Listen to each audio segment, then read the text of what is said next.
Of 1959, one day after the Soviet Union landed the first man-made object on the moon, and about 3 years before the Soviet Union would face off against the United States in the Cuban Missile Crisis, the leader of the Soviet Union, Nikita Khruschev, came to the United States. By far the most famous story about Khrushchev's visit was him going to Los Angeles and being denied access to Disney World, which drove him nuts because he loved Disney.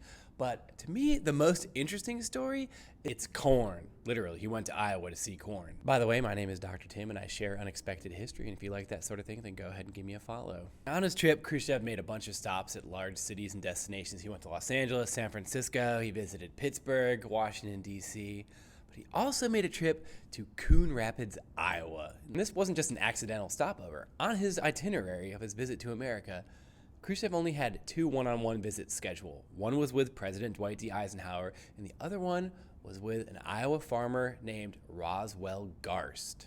Now, if Khrushchev was one of the leading communists in the world, Garst had to have been one of the boldest capitalists in the United States. He had single-handedly taken it on himself to open up the Soviet market for grain by trying to sell some of his patented hybrid corn seeds in the Soviet Union a couple of years before this. So Khrushchev knew who he was and wanted to visit him. Some of Garst's neighbors and other Americans thought of him as a traitor for doing business with the Soviet Union, but Garst always reasoned that, hey, the Soviet Union is a country that now has nuclear weapons.